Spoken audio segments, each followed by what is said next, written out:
राष्ट्रवादी काँग्रेस शरदचंद्र पवार पक्षाचे माळशिरसचे आमदार असलेले उत्तमराव जानकर यांनी एक आव्हान थेट अजित पवारांना दिलेलं आहे। 23 जानेवारीला उत्तमराव जानकर आपल्या आमदारकीचा राजीनामा जे आहे ते केंद्रीय निवडणूक आयोगाकडे सुपूर्द करणार आहेत। त्यांनी माध्यमांशी बोलताना सांगितलं की माझा राजीनामा झाल्यानंतर पुढच्या 4 महिन्यानंतर हे महायुतीचं सरकार राज्यातलं कोसळणार, अजितदादा सत्तेतून पाय उतार होणार असे एक वक्तव्य केलेलं आहे। या सगळ्या संदर्भात बोलण्याकरता आपल्या सोबत राष्ट्रवादी काँग्रेस पक्षाचे प्रवक्ते सूरज चव्हाण आहेत।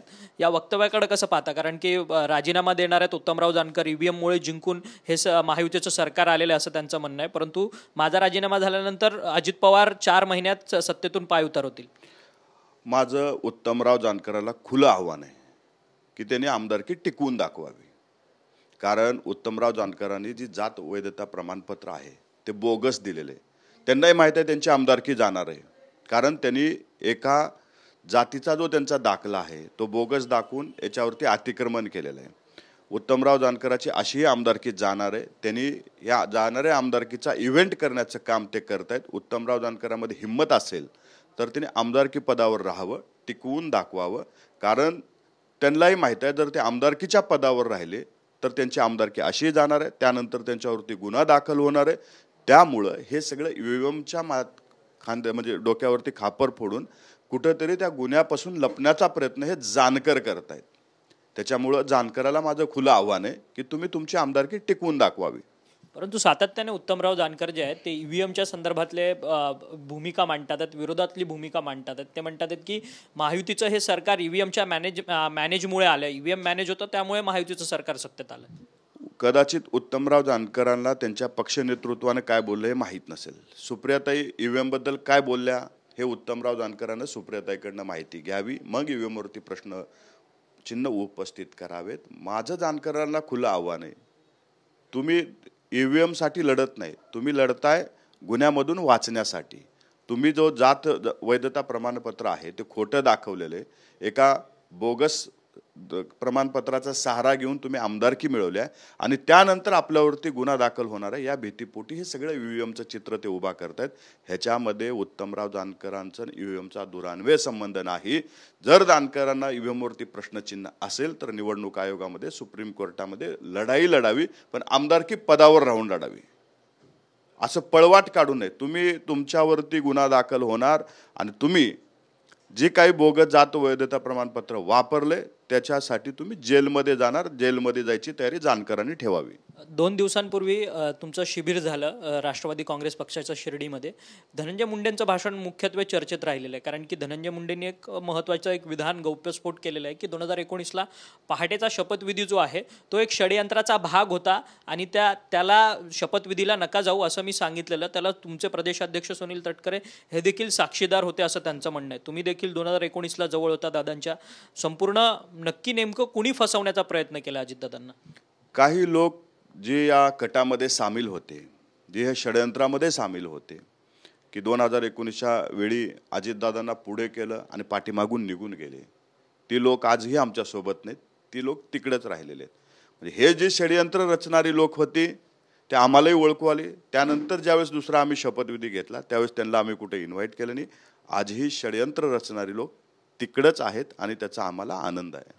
मग तुमचे ज्येष्ठ नेते पक्षाचे छगन भुजबळ म्हणतात आहेत की 2019ला ज्यावेळेस महाविकास आघाडी फॉर्मेशन होणार होती त्यावेळेस सकाळचा पहाटेचा शपथविधी झाला अजितदादांचा, त्यावेळेस काँग्रेसने फसवलं नाही, शिवसेनेने फसवलं नाही, मग त्यावेळेस फसवलं हे राष्ट्रवादी काँग्रेसने फसवलं। मग नक्की कुणी फसवलं? मग मोठ्या पवारांनी छोट्या पवारांना फसवलं का? मला वाटतं शोधपत्रिकारिता तुमची खूप चांगली आहे आणि तुम्ही, मला नक्की विश्वास आहे की ह्याच्यावरती शोधून काढाल की अजितदादाला कुणी फसवलं, राष्ट्रवादीतल्या कुठल्या नेत्यांनी फसवलं, आणि लवकरच ते शोधून तुम्ही महाराष्ट्राच्या जनतेसमोर मांडाल हा विश्वास मला तुमच्यावरती आहे। त्याच्यामुळं हे जे काही चालू झालेलं राजकारण आहे त्यामुळं आम्हालाही माहीत आहे आम्हाला कोणी फसवलं, दादाला माहीत आहे आणि त्या फसवणाऱ्यालाही माहीत आहे की आपण यांना पुढे पाठवून मागे निघून आलो। अहमदनगरमध्ये अहिल्यानगरमध्ये एक शिबिर झालं होतं आणि त्या शिबिरामध्ये जितेंद्र आव्हाड काय बोलले होते त्यांचं जर तुम्ही भाषण ऐकलं तर तुम्हाला ओळखू येईल या पाठीमागचा करता करविता कोण होता आणि तेही महाराष्ट्राला स्पष्टपणे दिसेल। तुमचा थेट रोग काय शरद पवारांवरती आहे का? तुम्ही नाव न घेता त्यांच्यावरती ही टीका करतात, गंभीर स्वरूपाचं आहे। मी कुणाचंही नाव घेत नाही। आव्हाड साहेब जे बोलले मी फक्त त्याची आठवण करून देतोय। आम्ही कुणाचं नाव घेतलं नाही। आम्ही कुणाबद्दल बोललो की आम्हाला यांनी फसवलं नाही. तर हे जितेंद्र आव्हाडाच्या तोंडून आलेलं आहे की त्यांनी त्या भाषणामध्ये सांगितलं होतं 4 वेळे ह्यांना चर्चेला पाठवून 5व्या वेळी आम्ही माघारी निघून आलो. ह्याच्यावरनं तुम्ही समजून घ्या की आम्हाला कुणी पाठवलं होतं, कुणी फसवलं होतं. ह्याच्यात तुम्हाला स्पष्ट शरद पवारांची मूकसंमती होती 2019च्या शपथविधीला सकाळच्या. हे तुम्ही आव्हाड साहेबांना विचारा, ते तुम्हाला स्पष्टपणे सांगतील की ह्या सर्व घडामोडीमध्ये ते सुद्धा एक त्या भाग होते.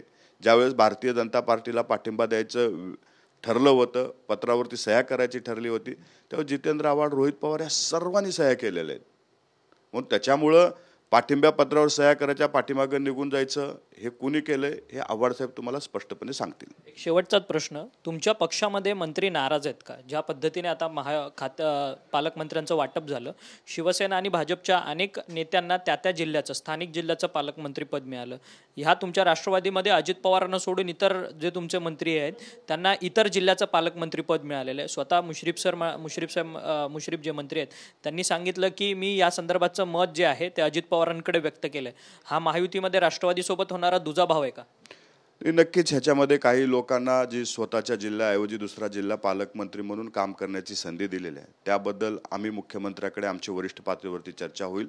परंतु आमची एक राजकीय कल्चरमध्ये वाढलेला पक्ष आहे, राजकीय संस्कृतीमध्ये आम्ही वाढलेले आहोत. ज्या यशवंतराव चव्हाण साहेबांचे विचार आम्ही सातत्यानं बोलत असतो त्या विचारामध्ये वाढलेले आमचे नेते आहेत. जर त्यांच्या मनामध्ये काही खदखद असेल किंवा त्यांना वाटलं की इथं माझ्यावरती, माझ्या पक्षावरती अन्याय होतोय, तर तो पक्षाच्या नेतृत्वाकडे, महाराष्ट्राच्या मुख्यमंत्र्याकडे ते बोलून दाखवतील.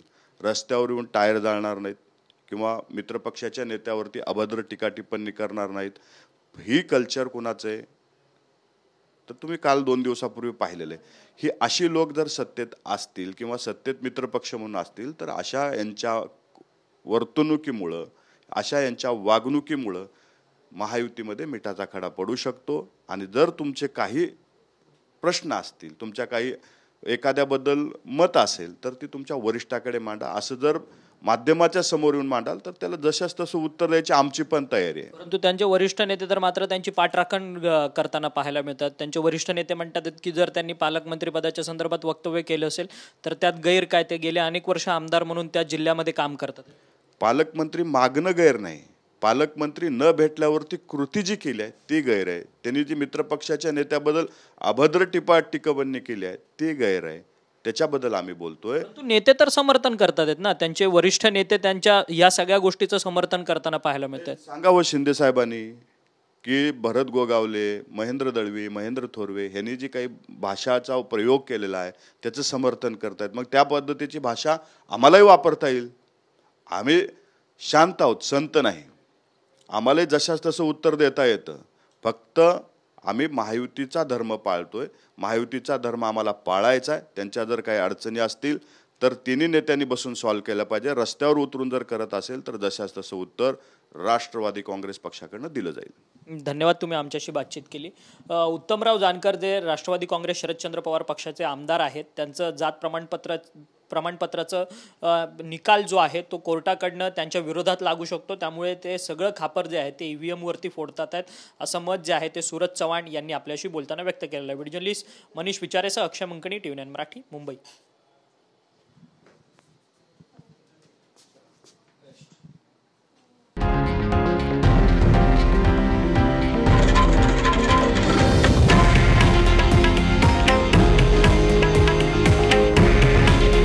हे आहे देशातील नंबर 1 न्यूज नेटवर्क आणि आपण पाहत आहात TV9 मराठी. काळजी तुमची, हित महाराष्ट्राचं.